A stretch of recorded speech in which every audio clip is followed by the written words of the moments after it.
우리가 사도신경을 살펴보고 있습니다.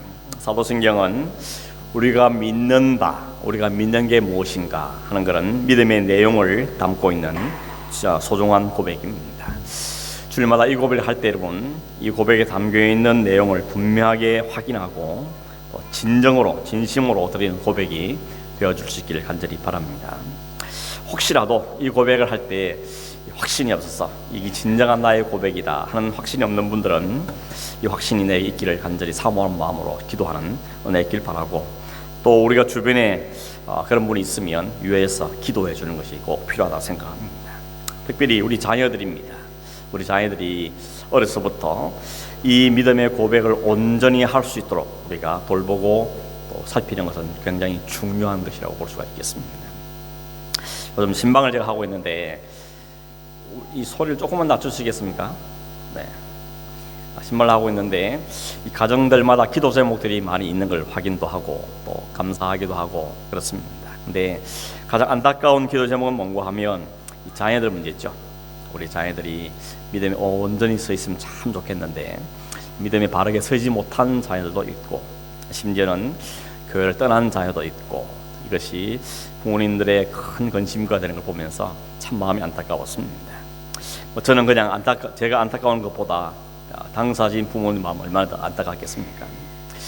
그러면 생각한 사람이 어거스틴이 평소에 그렇게 망난이었지만 그 어머니가 포기하지 않고 끝까지 기도했을 때 하나님께서 긍휼을 베풀어 주셔서 그를 돌이키시고 그를 성자라고 불릴 만큼 하나님 삼으실 보면서 우리에게 소망이 있는 겁니다.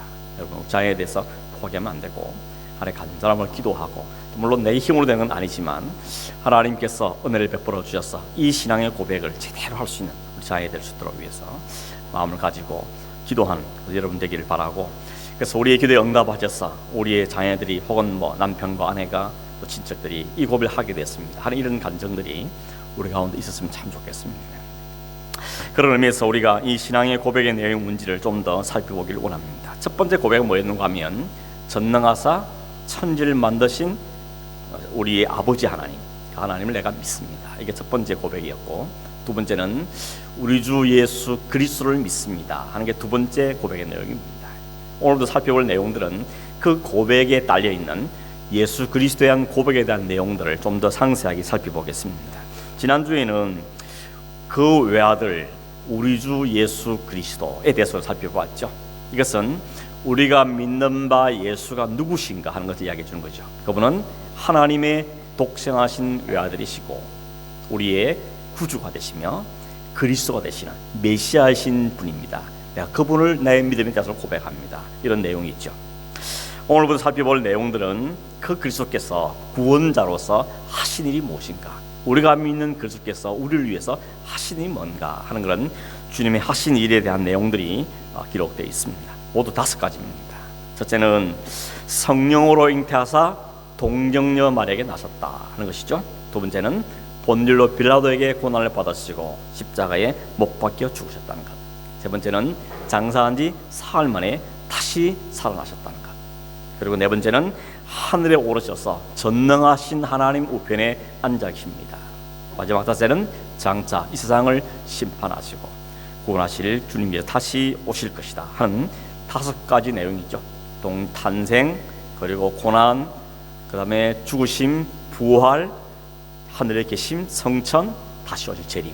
이것이 주님이 하신 일에 대한 우리의 믿음의 고백입니다. 오늘은 그 가운데 첫 번째 내용을 살펴보겠는데, 중요한 것은 뭔가 하며 이 모든 일들을 행하시는 예수님이 하신 일의 목적이 뭐냐는 것입니다.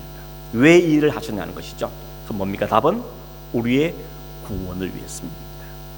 우리를 구원하시기 위해서 하나님께서 처음부터 계획하셨고, 그리고 아브라함을 비롯한 많은 구약의 선지자들에게 약속으로 주셨고, 그 약속에 따라서 아들이신 예수님 오셔서 그 약속을 다 성취하시고 우리의 구원을 완성해 내셨다는 것입니다. 성부 하나님, 성자 하나님, 성령 하나님, 그 삼위 하나님이 다 동원돼서 이 일을 행하셨습니다. 그럼 여러분, 오늘 우리가 구원받았다는 사실은 진짜 엄청난 사건입니다. 그냥 엄청나다면 안 되고 엄청난 사건입니다. 정말 이것은 생각할 수 없는, 생각만 해도 정말 이 소름이 끼치는 엄청난 사건입니다. 여러분 생각해 보십시오. 도대체 여러분이 뭡니까? 인간이 도대체 뭡니까? 도대체 우리가 뭐길래 이런 우리를 위해서 삼위 하나님이 성부, 성자, 성령 하나님 좋은 도움 되셔서 계획하시고 약속하시고 이루시고 이 일들을 성취하셔서 우리에게 이 구원을 안겨주셨습니까? 여러분이 뭡니까? 도대체 뭡니까? 도대체 내가 뭔데 하나님께 이 일을 행하셨는가 생각하면 정말 우리 위해서 나오는 것은 감사밖에 없습니다. 정말 감사하죠. 얼마나 감사합니까? 내가 뭘 한 것도 없는데 이 부족한 또 뒤집어 보면 내 안에서 나오는 건 다 죄악 덩어리밖에 없는데 말도 생각도 눈빛도 행동 하나하나 모든 것이 죄 아닌 것이 없는 우리들인데 이런 우리를 위해서 하나님께서 미리 계획하시고 친히 이루시고 우리에게 약속으로 주셨다는 사실, 이것이 우리에게는 엄청난 사건이 아닐 수가 없는 것입니다. 오직 은혜죠. 오직 하나님의 사랑이고 하나님 우리에 대한 놀라신 역사인 것입니다. 그 예수님께서 우리의 구원을 위해서 하신 그 첫 번째 일이 바로 성령으로 잉태하시고 동정녀 마리아에게 나시는 일이었습니다. 두 가지죠. 성령으로 잉태했다, 동정녀 마리아에게 태어났다는 것입니다. 앞에 것은 예수님이 하나님의 성을 증명하는 것이고 뒤에 것은 예수님이 인간으로 오셨다는 걸 이야기합니다. 앞에는 하나님 되심, 완전한 하나님 되심, 그리고 완전한 인간이라는 것, 이것을 이 고백 속에 포함하고 있습니다. 그 완전하신 하나님이 완전하신 인간의 몸을 얻고 오신 것을 우리는 가르쳐서 성육신이라고 그러죠. 인카네이션이라고 그럽니다. 우리 안 오신 그 주님이십니다. 우리가 읽었던 이 함께 본문을 삼았던 마태복음 1장 18절 25절에 그 예수님이 이 세상에 어떻게 오셨는가, 어떻게 탄생하셨는가 하는 것을 우리에게 이야기해 주고 있죠. 오늘 18절에 보면 예수 그리스도의 나심은 이러하니라. 그 어머니 마리아가 요셉과 약혼하고 동거하기 전에 성령으로 잉태한 것이 나타났더니, 예수님의 오심은 어떻게 오셨다고요? 성령으로 잉태되었다는 것이 오늘 설명인 것입니다. 예수님은 성령에 의하여서 이 땅에 오셨습니다. 이 말씀을 이단들은 또 어떻게 꼬는가 하면, 봐라 신과 인간이 결합해가지고 하나님과 인간이 결혼해가지고 마리아 결혼해가지고 태어난 게 예수입니다, 이렇게 주장하는 이단들도 있습니다. 신과 인간 사이에 태어났다는 어처구니 말을 하는데 그리스 로마 신화 같은 데 보면 그러죠. 한국에도 그렇습니다. 당군 신화를 보십시오. 하늘의 화룡이 신이 내려와가지고 그것도 고음을 갖다가 쑥만을 매이갖고 인간을 만든다, 여자를 만든 다음에 결혼해서 이 나라가 세워졌다 하는 이런 어처구니 일들이, 신화적인 일들이 이 땅에 이루어지고 있는 것입니다. 뿐만 아닙니다. 여러분, 한국의 대표적인 이단 중에 하나가 통일교죠. 통일교, 문선명의 통일교. 이 통일교 교주인 문선명이는 자기를 가리켜서 내가 재림주다 그랬습니다. 내가 다시 온 예수다. 내가 온 목적이 뭔가 하면 이 사탄으로 인해서 온 인류의 죄로 인해서 인간이 다 더러워진 피를 내가 깨끗하게 하기 위해서 왔다는 겁니다. 내 피를 받아야 깨끗하게 된다, 그렇죠? 그래서 이 내 피를 받아라. 그래서 수많은 여성들을 그들은 이 잘못된 것을 가지고 순결을 바치도록 만들었던 것입니다. 여러분, 참 이런 어처구니 일들 앞에 그 앞에 머리를 숙이고 그 앞에 자기 순결을 바치는 것은 정말 얼마나 얼토당탄한 일이겠습니까? 이런 말도 안 되는 일들이 여전히 사이비 이단 속에 넘어가는 일들이 오늘도 벌어지고 있다는 것이 우리의 현실인 것입니다. 이 문선명이 2012년 9월 3일 날 92세의 나이로 죽었습니다. 자기가 재림주다, 메시아다 그랬던 사람이 오히려 죽었습니다. 한 사람의 인간에 불과했던 것이죠. 여러분, 그 이후에 요즘 통일교에도 속 들어본 적이 있습니까? 요즘 통일교 어떻게 돌아갔답니까? 궁금해가지고 또 이게 막 궁금한 찾아보니까 요즘에는 인터넷에 물어보면 되니까죠. 찾아보니까 그 죽은 다음에 그 안에 있던 한학자가 자기가 이제 통일교 총재가 됐죠. 그러면서 자기를 가리켜서 내가 여자 메시아다 이렇게 말하고, 내가 동정녀다 이렇게 이야기합니다. 동정녀는 무슨 동정녀입니까? 벌써 애가 몇이나 났는데 이런 엉터리 같은 말을 하고 있습니다. 그 집안이 지금 쑥대밭이 되었습니다. 서로 이 권력 다툼하느라고 엉망이 되었습니다. 그 문선명의 7번째 아들이 그 한학자를 가르쳐서 당신이 무슨 메시아냐, 당신은 음녀다, 이러면서 자기 어머니한테 그렇게 이야기하면서 그렇게 대들고 있습니다. 특별히 얼마 전인 지난 몇 달 전인 2019년 2월 달에는 미국 뉴욕 법정에다가 자기가 후계자인데 이걸 어머니가 뺏어갔다 해가지고 소송을 제기했습니다. 지금 소송 중에 있습니다. 자기 그 사람 말하면 그렇죠. 아버지가 죽기 전에 나한테 후계자를 지명해 줬는데 중간에 어머니가 가소해가지고 후계자를 쫓아내버리고 자기가 지금 총재로 뭘 자기가 메시아 노릇하고 있기 때문에 이게 억울하다고 소송을 제기했다는 것입니다. 심지어는 그 어머니가 문선명을 안락사시켰다 이런 주장까지 하고 있다는 것입니다.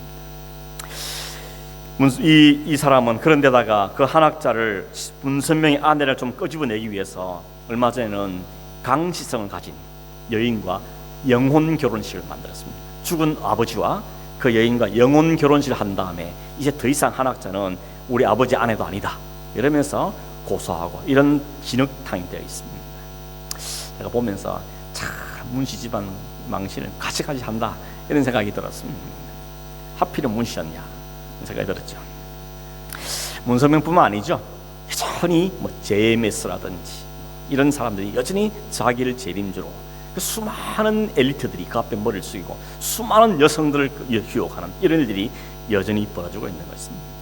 여러분, 우리가 믿는 그 예수님, 하나님의 아들이시고 찬미가 오신 그 예수님은 성령에 의하여서 잉태되었음을 성경 우리에게 이야기하고 있습니다. 이 성령으로 잉태됐다 이 말을 조금 다른 표현을 쓴 것이 누가복음 1장 35절입니다. 이렇게 말합니다. 천사가 마리아에게 나타나서 말하기를 성령이 내게 임하시고 지극히 높으신 이의 능력이 너를 덮으시리니 이러므로 나실 바 거룩하지는 하나님의 아들이라 일컬어질 것이다 라고 말합니다. 여기 성령이 임하시고 성령이 너를 덮으신다는 표현이 있죠. 여기 덮었다 하는 표현이 나옵니다. 이 덮었다는 표현은 그늘을 지었다 혹은 덮다 혹은 역사하다 이런 단어의 뜻을 가지고 있는 단어입니다. 그래서 성경에 보면 하나님이 영광이 그 가운데 임했을 때 그때 이걸 덮는다는 표현을 쓰고 있습니다. 예를 들어서 몇 가지 보면 이스라엘 백성들이 광야에서 나온 다음에 애굽에서 나와 광야를 가는 동안에 하나님이 모세에게 가르쳐주죠. 성막을 지어라. 그래서 텐트를 성막을 짓죠. 성막을 짓고 그 성막이 다 완성되었을 때 출애굽기 40장 35절에 구름이 성막 위에 덮였고 여호와의 영광이 성막 안에 충만함으로 모세가 성막 안으로 들어갈 수가 없었다고 말하고 있습니다. 여호와의 영광이 구름으로 그 성막 위를 덮었다고 말합니다. 그리고 그 안에 하나님의 영광이 충만하다. 그래서 감히 모세가 그 앞에 들어갈 수 없게 되었다라고 말하는 이때 덮었다는 단어가 나옵니다. 그리고 시편 91편 4절에 보면 하나님께서 당신의 백성들을 어떻게 지키고 보호하는지를 설명할 때 이렇게 말합니다. 시편 90편 4절에 너를 그의 날개로 덮으실 것이다. 하나님의 날개로 그들을 덮을 거라고 이야기합니다. 여기 덮는다는 표현도 구름이 성막을 덮는다는 표현과 같은 용어입니다. 이 무슨 의미인가 하면 여호와의 영광이 그 가운데 임하고 그 여호와의 능력이 그 가운데 역사한다는 것을 갖고 있는 것이죠. 하나님의 역사가 안에 일어난다는 것을 말하고 있는 것입니다. 이 날개라는 단 대신에 옷자락이라는 표현을 쓰고 있는 것이 룻기인데 룻기에 보시면 여러분 아시는 것처럼 시어머니 나오미가 이제 남편 잃어버린 이 젊은 과부가 된 이 며느리를 새로 시집을 보내려고 생각하겠습니다. 자기 딸아가 이스라엘까지 왔기 때문에 어떻게 책임을 져야 되겠는데 누구에게 시집을 보내야 되는가 하고 살펴보았더니 그 조격 조건에 딱 맞는 사람을 만나죠. 그게 누군가 하면 보아스였습니다. 그래서 루스에게 이야기하죠. 얘야, 오늘 밤에 그 보아스가 타작을 한 다음에 집에 안 돌아가고 그 들판에서 잠을 잘 텐데 그가 자는 데 가서 그 발꿈치, 발자락 밑에 발치에 거기에 그 사람 이불을 살짝 덮고 누워 있으라고 이야기합니다. 우리가 보기에는 좀 깨름직한 표현이긴 하지만 이 당시에는 여인이 먼저 이게 청혼할 때, 프로포즈를 할 때 이런 일이 있었다는 겁니다. 그래서 이 보아서 깨보니까 잠을 자다가 깨보니까 웬 여자가 발치에 누워 있습니다. 깜짝 놀라서 너 누구냐 물은 것이죠. 그랬더니 루스의 대답이 룻기 3장 9절에 나오는데 이렇게 대답합니다. 나는 당신의 여종 루시오니 당신의 옷자락을 펴 당신의 여종을 덮으소서. 당신의 옷자락으로 여종을 덮으십시오 라는 말합니다. 여기 날개 대신에 옷자람 같은 단어를 쓰고 있는 것입니다. 그러니까 하나님의 은혜, 하나님의 날개, 하나님의 구원이, 하나님 보호하심이 그 덮는다는 표현을 이렇게 사용하고 있는 것입니다. 이 이야기가 사실은 제일 먼저 사용된 이 단어가 제일 먼저 사용되는 것은 사실은 창세기 1장 2절입니다. 여러분 창세기 1장 2절은 무슨 내용인가 하면 땅이 혼돈하고 공허하며 하나님의 영이 수면 위에 운행하더라, 이런 표현이 있죠. 천지가 지기 전에 하나님의 영이 수면 위에 운행했는데, 운행이란 말이 덮는다는 뜻입니다.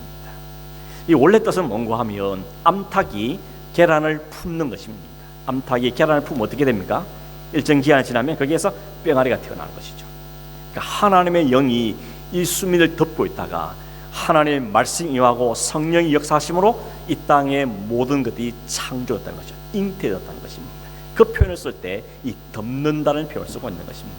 그래서 이 덮는다는 표현을 예수님께서 성령으로 잉태한다는 말을 쓸 때 이 성령이 내게 임하고 지극한 하나님의 능력이 덮는다는 표현을 쓰고 있습니다. 왜 그렇습니까?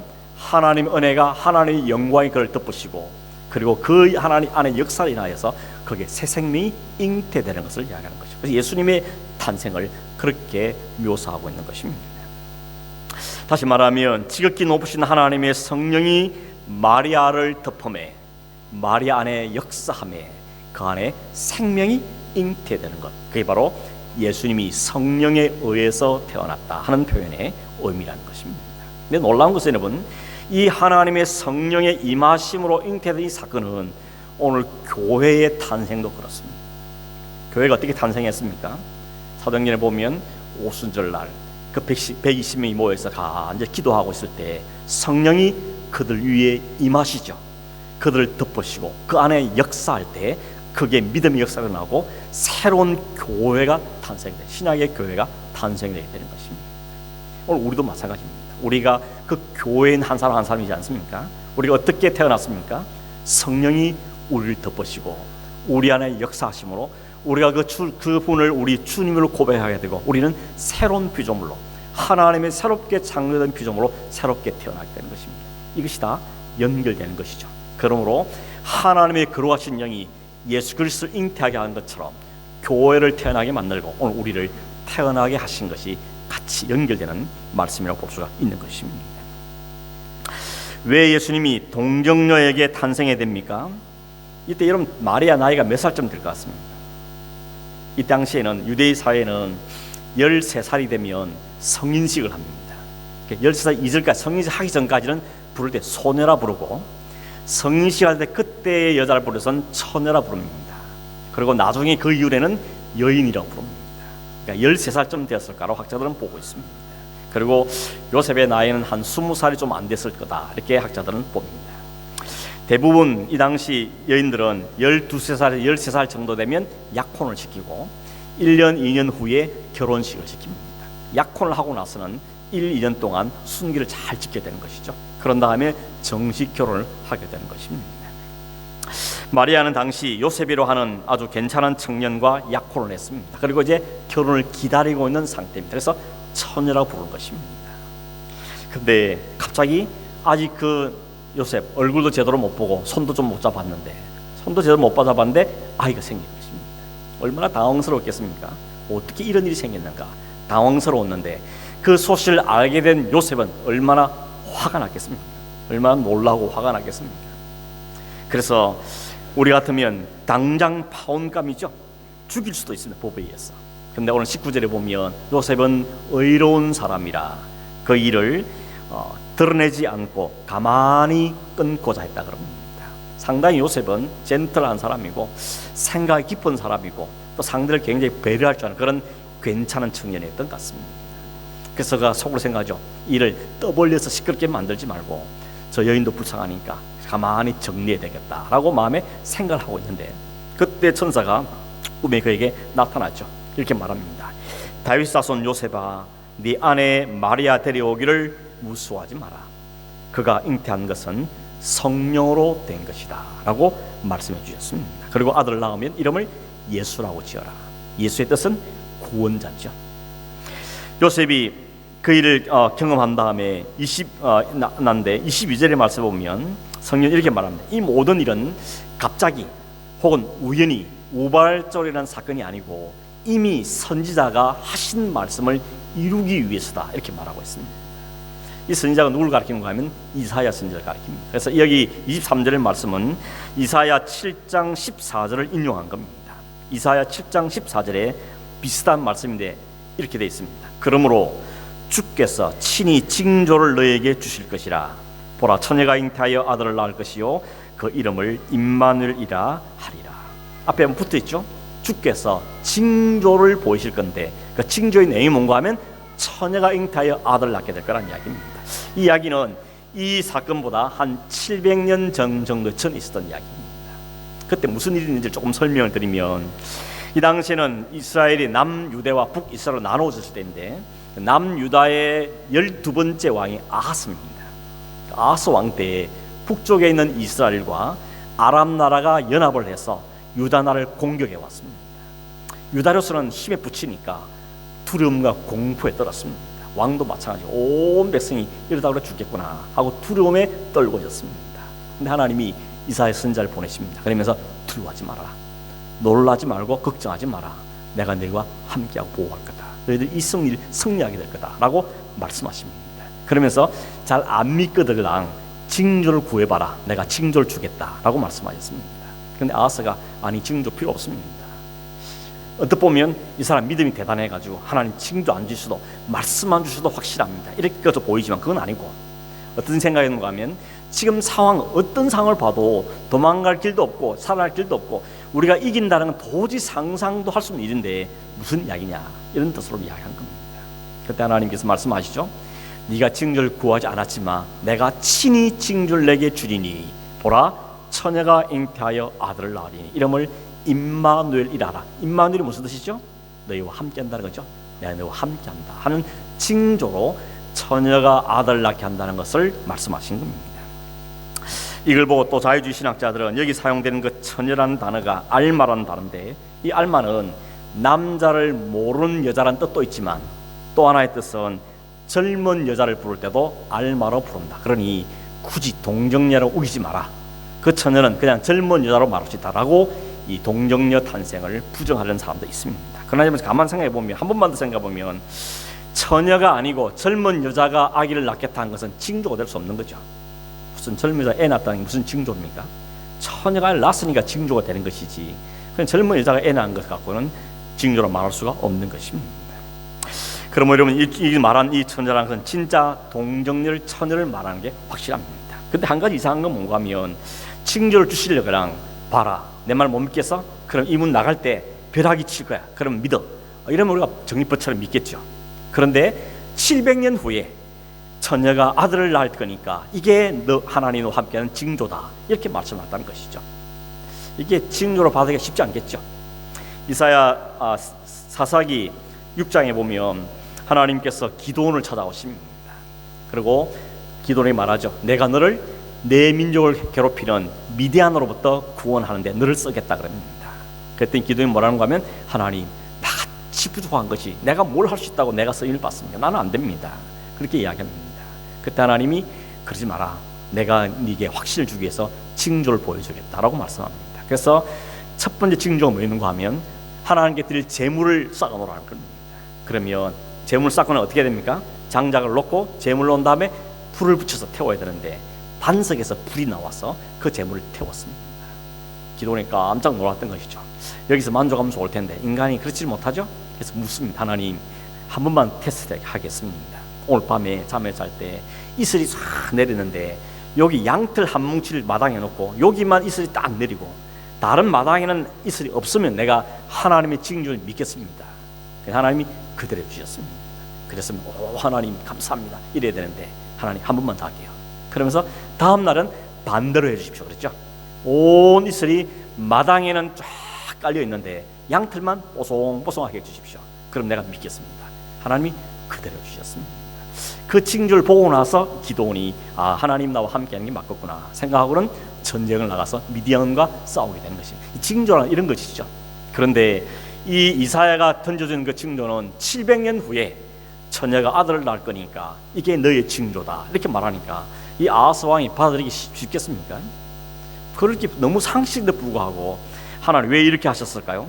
그것은 하나님의 보여주신 징조는 지금 눈앞에 있는 이스라엘 구원하는 것이 진짜 목적이 아니고 하나님의 더 큰 관심이 어디인가 하면 700년 후에 하나님의 약속하신 메시아 그가 오실 것이고 그가 천임을 잉태하게 되면 그가 이 민족을 구원하게 될 것을 이야기하는 겁니다. 그러니까 무슨 뜻인가 하면 너희들이 네 민족을 내가 보호하고 지키는 것은 너희들이 이뻐서가 아니고 하나님 네 민족을 통하여서 너의 후손을 통하여서 메시아가 와서 그 메시아가 너희 하나님 백성 다 구원해야 되는데 그 메시아 오기 위해서는 내가 너희를 보호해야 된다는 것입니다. 그러니까 그 메시아에 근거하여서 내가 너희를 보호하는 거다, 지키는 거다 라는 것을 그들에게 던져주는 것이죠. 뿐만 아니라 그런 이 말씀하시는 것은 유다 지파라 올 그 메시아가 도저히 불가능한 아무도 기대할 수 없는 아무도 생각할 수 없는 그 일을 하나님의 능력으로 성령으로 하시는 것임을 드러내 보이는 것이 이 징조란 말 속에 담기는 뜻인 것입니다. 그래서 주님께서 그 약속을 이루시고 하나님 그 약속을 이루시기 위해서 지금 일들이 벌어지고 있는 것이라고 분명하게 말씀하고 있습니다. 왜 동정녀입니까? 동정녀란 말은 남자를 알지 못하는, 남자와 잠자를 같이 알지 않은 그런 여자를 이야기하는 것이죠. 왜 이런 거 하면 여러분 메시아가 되려면 구원자가 되려면 그 구원이라는 것이 죄에서 구원하기 때문에 그냥 다른 나라에 구원하는 게 아니라 죄로부터 구원해야 될 뿐이기 때문에 죄가 있으면 안 되는 것이죠. 근데 인간 중에 아담의 후손으로 태어난 사람 중에 죄 없이 태어난 사람은 아무도 없습니다. 그러므로 어떤 인간도 죄가 없어서 인류를 대표할 수 있는 사람은 없다는 것입니다. 그래서 하나님께서는 자신이 만든 그 피조를 위해서 스스로 인간으로 오신 것, 이게 성육신, 인카네이션인 것입니다. 인간이어야 하지만 그 인간은 자기인 사람이 아무도 없기 때문에 하나님이 친히 인간이 되어 주신 것, 그래서 하나님이면서 인간에게 가능하게 되었다는 것입니다.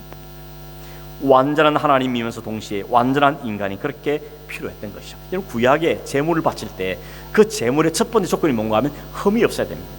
다리가 하나 절거나 눈이 하나 상했거나 그러면 제물이 안 됩니다. 그것은 장차 오실 제물, 완전한 그 제물이신 그리스도 메시아는 아무 흠이 없는 완벽한 제물인 것을 상징하는 것이었죠. 근데 완전한 인간이면서 완전한 하나님이라는 것은 인간 세계에서는 있을 수 없는 일이었던 것입니다. 마태복음 족보에 보면 앞에 족보가 쭉 나오죠. 18절 이전에 족보가 나오는데 아브라함이 이삭 낳고 이삭은 야곱을 낳고 야곱은 유다를 낳고 쭉 이어서 나오다가 막판에 오면 예수 그리스도는 마리아에게서 나셨다고 말합니다. 요셉이 그리스도를 낳았다 말하지 않고 마리아에게서 예수가 나셨다고 말합니다. 그러니까 요셉이라는 인물은 예수님이 탄생한 데서 아무런 일을 한 게 없다는 것이죠. 하나님이 마리아의 태를 빌어서 그를 낳은 것이지 요셉은 그 일에서 아무런 역할을 한 게 없어요. 물론 나중에 양녀가 이참인 같지만 그가 탄생한 데서는 아무 영향을 끼친 것이 없다는 걸 우리에게 보여주고 있는 것입니다. 여러분 왜 꼭 마리아였을까요? 왜 마리아에 태어나였을까요? 그냥 오셔도 될 텐데 메시아가 쫙 나타나시든지 어른을 오시든지 공중에서 뻥 나타나도 될 텐데 왜 굳이 아기로 태어나가지고 자라고 이런 과정을 겪어야 한다는 것입니다. 그 이유는 뭐겠습니까? 인간이시 하기 때문에 그런 것이죠. 완전한 하나님이시지만 그 하나님 인간 되실 때 인간이 겪는 모든 생로병사를 다 경험한 인간, 우리가 당하는 모든 죄의 정세를 다 짊어질 수 있는 분, 그러려면 완전한 인간이 되셔야 되는 것입니다. 그래서 그는 태어나셨고 자라고 하는 과정들을 다 겪게 되는 것입니다. 누가복음 2장에 보면 예수님의 어린 시절에서 이렇게 기록하죠. 아기가 자라며 강하여지고 지혜가 충만하며 하나님의 은혜가 그 위에 있더라. 예수는 지혜와 키가 자라가며 하나님과 사람에게 더욱 사랑스러워가더라. 여러분 절대 진리를 가신 모든 걸 아시는 그 하나님이 히브리어 배우고 헬라어 배우고 라틴어 배우고 공부했다는 겁니다. 천지를 만드신 그분께서 목수일을 배웠다는 것입니다. 만왕의 왕이신 그분께서 사람들에게 무시와 멸시를 당했다는 거예요. 왜 그렇겠습니까? 인간이 당하는 모든 죄의 정생들을 친히 다 담당하시기 위해서 인간이 겪는 모든 것들 다 겪으신 것입니다. 예수님은 완전한 인생을 가신 분이기 때문에 배가 고프시죠? 먹어야 됐습니다. 피곤하면 주무셔야 됐습니다. 영주의자 같은 이단들은 예수님의 인성을 부인하죠. 예수님은 신은 하나님인데 인간이 아니라는 겁니다. 그래서 십자가에 달렸을 때도 안 아팠다는 겁니다. 그냥 형체만 인간의 뭐 잠깐 빌린 것 뿐이지 그는 신이었기 때문에 고통도 없었다고 이야기합니다. 그것은 이단인 것입니다. 예수님은 완전한 인간으로 오셨기 때문에 배고픔과 추림과 상함과 모든 걸 다 감당하셨던 것입니다. 왜냐하면 인간이 되시기 위해서, 완전한 인간이 되시기 위해서 주님께서는 그렇게 하신 겁니다.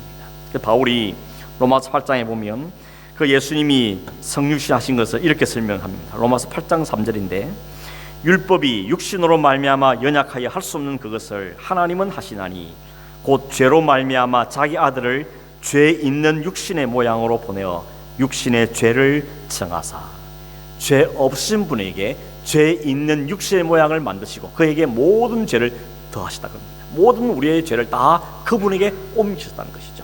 그분이 모든 죄를 다 담당하신 것입니다. 그렇게 하심으로 율법이 요구할 수 없는 그 요구를 다 이루어내셨다고 말하는 것이죠. 그래서 예수님은 죄 빼고는 모든 인간이 하는 모든 것들 다 칠이 다 가지신 분이고 완전한 사람으로 오셨다는 것입니다. 여러분, 완전한 하나님, 완전한 신, 이 완전한 조화가 어떻게 가능합니까? 어떻게 가능합니까? 이건 미스터리인 것이죠. 신비인 것입니다. 우리의 과학과 상식으로는 아무리 설명해버려도 설명할 길이 없습니다. 아무리 인간의 지식과 과학적인 수단을 동원해도 이 비밀을 완전하게 밝혀내거나 설명내기는 어렵습니다. 창조과학 기관에서 이 창조를 풀어내기 위해서 아무리 노력하지만 노력은 가상하지만 그렇다고 해서 완벽하게 해석해낼 수는 설명해낼 수는 없습니다. 이런 신비입니다. 이 신비가 우리에게 믿어 받아주는 것이 기적인 것입니다. 이 신비로운 일이 어떻게 완전한 하나님이 완전한 인간이 되셨고 이 모든 것이 우리의 구원을 이루었다. 이것은 이 신비로운 일이 내가 받아들고 믿었다는 사실은 우리는 기적인 것입니다. 이 기적이 여러 번 일어난 것입니다. 이보다 더 큰 기적은 없습니다.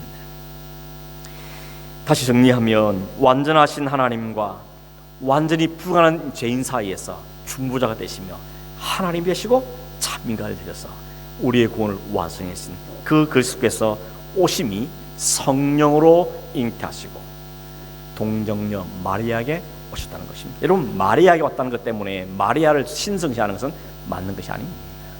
예수님이 하나님이 그 마리아의 태를 잠시 빌렸을 뿐이지 그 마리아가 그렇기 때문에 무호하다든지 신적인 신성을 받았다 그렇게 말할 수는 없습니다. 마리아는 정상적인 삶을 살았습니다. 그 위에 보면 마태복음 13장 55절에 보면 여러 명의 아들도 낳습니다. 야고보도 낳고 요셉도 낳고 시므온도 낳고 유다도 낳고 딸도 여러 명 낳았다 그럽니다. 딸들 이름은 안 나와 있는데 여러 명의 누이들이 있었다고 이야기하고 있습니다. 그러니까 마리아는 그저 평상 정상적인 여인의 삶을 살았을 뿐입니다. 그 여인의 몸을 성령께서 하나님께서 잠시 이용하셨던 것에 불과하다는 것입니다. 그 여인도 역시 다른 사람과 같이 예수 그리스도를 믿음으로 구원받을 한 사람의 여인이었다는 것이죠. 여러분, 끝으로 그 예수님께서 성령으로 잉태하시고 동정녀의 말에 나타나는 것을 믿음으로 고백하는 우리에게 무슨 유익이 있냐는 것입니다. 그 고백하면 우리에게 무슨 유익이 있습니까? 하일델베르그 신앙 고백서인 36번에 보면 이렇게 말합니다. 질문은 당신은 그리스도의 거룩한 잉태와 탄생으로부터 어떠한 유익을 얻게 됩니까? 무슨 유익이냐 그죠? 그리스도께서 성령으로 잉태하시고 동정녀 말에 나타나는 게 여러분에게 무슨 유익이냐는 것입니다. 답은 이렇습니다. 그분은 우리의 중보자가 되시고 그의 순결함과 거룩함으로 하나님 앞에서 나의 죄를 덮어주십니다. 나의 모든 죄 문제를 해결하는데 정확한 조건을 갖춘 것이 성령으로 잉태해서 동정마리아의 나심이라는 것입니다. 그러면 그분을 우리의 믿음으로 고백한다는 것은 그 사건이 오늘 우리의 사건으로 주어진 은혜라는 것을 고백하게 되는 것입니다. 여러분, 예수님께서 성령의 임하심과 그 능력의 덮으심으로 이 땅에 성령의 오심으로 잉태된 것처럼 오늘 우리 성도들도 성령의 역사와 성령의 덮으심으로 하나님의 백성으로 새로운 피조물로 새롭게 창조되어진 것입니다. 그리고 그 예수님께서 모든 걸 다 이루시고 부활하셔서 하늘의 영광 가운데 임하신 것처럼 오늘 그 주님께 연합된 우리들도 그 주님과 함께 영원한 하나님의 생명을 누리며 그날에서 왕노릇하게 될 것이 우리의 유익입니다. 이것은 유익된 것 있습니까? 하나님 이런 은혜를 우리에게 허락해 주신 것입니다. 그래서 아하스 왕이 도저히 불가능하고 믿을 수가 없고 징조도 구하지 않겠다고 포기해버렸을 때 하나님은 친히 아니라 내가 너에게 징조를 주겠다고 말씀하셨습니다. 구름이 성막을 덮듯이 하나님의 영광이 온 지면을 덮듯이, 그리고 하나님의 옷자락이 그 날개가 우리를 보호하고 그 안에 생명을 잉태시키고 그 생명을 성숙해서 완성해 가듯이 그 역사가 오늘 우리에게 이뤄진 사건에 의해서 주님이 일을 시작하셨던 것입니다. 그게 주님이 하셨던 첫 번째 스텝이었던 것입니다. 말씀을 맺습니다. 여러분, 오늘 우리는 예수님께서 성령으로 잉태하시고 동정녀 마리아에게 나셨다는 고백을 했습니다. 이게 우리에게 왜 중요하다 그럽니까? 예수님이 완전한 하나님이시며 동시에 완전한 인간으로서 우리를 위해 죽으시며 우리의 모든 자아를 죽이시고 우리의 모든 죄의 정산을 죽이시고 우리를 하나님의 새로운 생명을 살렸다는 고백이 여기 담겨있게 되었습니다. 주님은 완전한 하나님이십니다. 그리고 완전한 인간이십니다. 이 일을 통하여서 우리의 구원을 이루시기에 합당하신 분이십니다. 우리의 구원의 주님이 맞습니다. 이 고백이 이 짧은 고백 속에 담겨 있는 것입니다. 그리고 우리에게 소망이 있는 거죠. 주님이 그렇게 잉태되시고 그렇게 세상에 오시고 그를 완성하셨던 것처럼 오늘 우리도 주님과 함께 그 안에 성령 안에서 잉태되어지고 새롭게 되어지며 주님 나라의 영원의 거리를 믿습니다. 이 고백이 담겨 있는 것이 이 고백인 것입니다. 여러분, 이 고백할 때, 신앙 고백할 때마다 이 사실을 기억하면서 하나님, 내가 그 사실을 믿습니다. 이게 내게 은혜로 주신 것이 감사합니다. 그 하나님 내가 찬송하며 살겠습니다. 주를 높이며 살겠습니다. 이 고백이 여러분 있으시기를 주의 이름으로 축원합니다. 기도하겠습니다. 하나님 아버지, 성령으로 잉태하시고 동정녀 마리아에게 나심으로 참 하나님, 참 인간의 조건을 갖추실 뿐만 아니라 그 모든 역사하심들이 오늘 우리를 새롭게 만들어내시고 하나님과 함께 영광스러움을 경험하게 하시기 위해서 주어진 일들인 것을 다시 한번 들으며 감사하고 감격하며 주님을 높이며 찬송합니다. 하나님, 이 고백할 때마다 주님을 기억하고 감사하고 주님을 우리의 모든 삶 속에 높여드리며 찬송하는 우리 삶이 되기를 소원하오니 이 고백이, 이 찬송이 우리 온 성도들 가운데, 우리 모든 이 나라 가운데 충만하도록 역사하여 주시옵소서. 아직도 하나 이 고백이 나의 고백이 되지 못한 분들에게, 우리 자녀들에게 성령님 역사하시고 은혜 베풀어 주셔서 동일한 고백 가운데 하나님을 높여드리는 우리 백성이 되도록 은혜 허락하여 주시옵소서. 감사하고 예수님의 이름으로 기도하옵나이다. 아멘.